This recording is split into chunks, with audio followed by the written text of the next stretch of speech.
Bapak Ibu guru hebat. Apa kabar hari ini? Wow, pastinya luar biasa yo, dan tetap semangat dalam mendidik anak-anak di sekolah.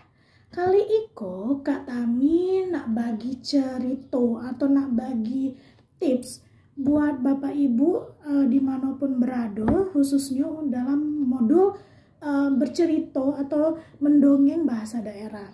Nah, di dalam mendongeng itu hari itu kita akan mempelajari tentang teknik mendongeng, yaitu suara tokoh.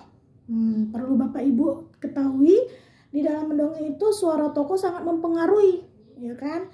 Nah, seperti misalnya yang pertama itu suara itu tipenya suara besar, suara kecil, suara sedang, suara narasi.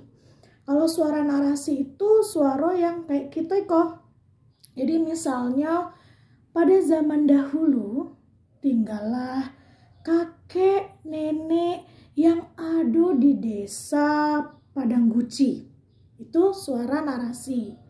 Nah, yang kedua ada suara tokoh. Suara tokoh tadi suara tokoh besar. Suara tokoh besar itu untuk misalnya raksasa. Kemudian ada hewan-hewan yang besar kayak gajah, ya kan, kayak jerapah misalnya kalau ada di cerita tuh, atau kayak badak misalnya kan. Nah, itu pakainya suara besar, atau juga kayak bapak-bapak. Nah, jadi kalau suara besar itu dia ditekan dulu perutnya, ditekan perut masuk ke dalam. Jadi apa kabar segalanya? Oh, lihatlah, hewan-hewan di situ kayaknya pada malu-malu loh, kata gajah. Itu suara besar, ya kan? Atau misalnya, selamat pagi murid-murid, apa kabarnya Riko? Senang rasanya jumpa lagi dengan Bapak. Nah, itu suara besar.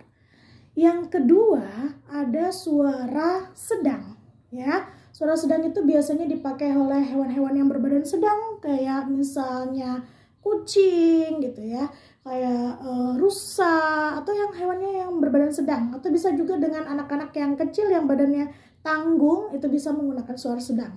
Suara sedang itu bisa kita gunakan dari suara hidung ya Bapak Ibu ya. Misalnya seperti kemana lah yo Pi yo, kok tidak nampak, bingung buyung. Nah, itu suara sedang. Atau pada hewan, hap hap hap hap. Kau ini kelinci, aku tidak bisa menirukan gayamu. Coba lagi ya, kata badak. Itu suara sedang. Yang ketiga adalah suara kecil. Untuk hewan-hewan yang berbadan kecil, mungil seperti tikus, semut gitu ya. Kemudian apalagi nih? Misalnya ada lebah gitu ya. Atau misalnya suara anak kecil. Nah, gitu. Nah, itu bisa kita gunakan. Contoh suara kecil di sini seperti Ibu, boleh dah ambo main ke tempat Ucup? Rela Ibu. Itu suara kecil. Atau misalnya ada hewan semut. Wah wah wah. Bibip. Bibip. Bibip. Caknya ada makanan kok. Ada makanan. Ada makanan. Ada makanan. Nah, itu contoh suara kecil. Nah, jadi itu secara umum saya share teknik mendongeng tentang suara. Nah, semoga Bapak Ibu bisa bermanfaat dan bisa diterapkan di dalam pembelajaran modul mendongeng bahasa daerah kali ini.